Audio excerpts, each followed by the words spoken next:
جس کے بارے میں اللہ تعالیٰ کیا کہتا ہے، ما تقدم من ذنبک وما تأخر، کہ اگر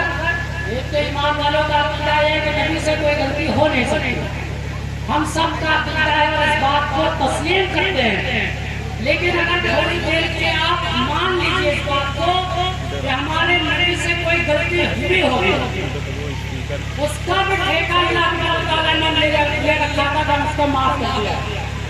آپ کے سارے اگلے پچھلے گناہوں کو اللہ تعالیٰ نے معاف کرنے کا ذمہ لے لیا۔ وہ نبی تمام صحابہ کو مخاطب کر کے کہہ رہا ہے کہ اگر کسی کا ذرہ برابر بھی حق ہے میرے اوپر،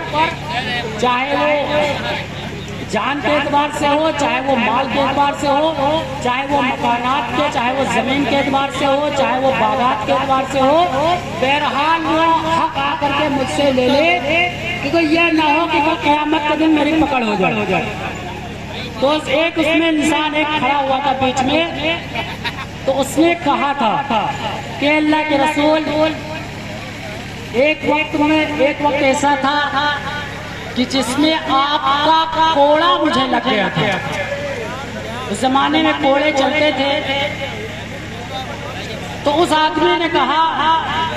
مطلب آپ کا کوڑا مجھے لگ گیا تھا،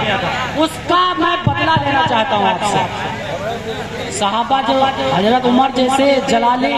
حضرت ابو بکر صدیق رضی اللہ تعالیٰ عنہ جیسے لوگ، حضرت علی رضی اللہ تعالیٰ عنہ جیسے لوگ،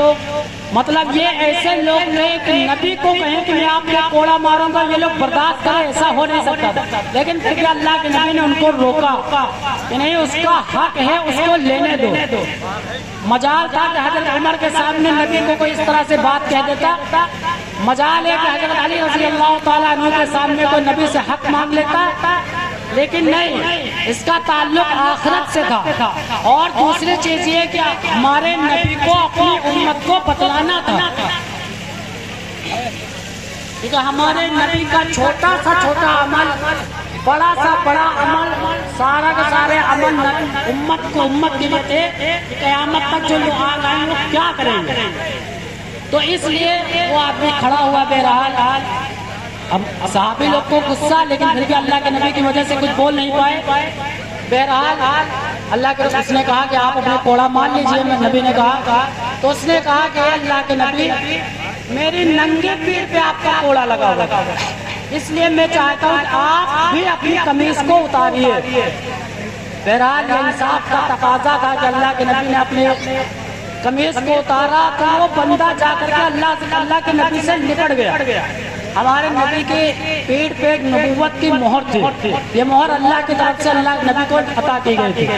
وہ جا کر کے لپٹ گیا۔ پھر بعد میں اس نے خیر معذرت کی کہ میری کیا مجال، میری کیا اوقات کی آپ سے بدلا لوں، بس میری خواہش یہ تھی کہ میں آپ کے مہر نبوت کو چوم لوں، بوسہ دوں، اس سے میری یہ خواہش تھی۔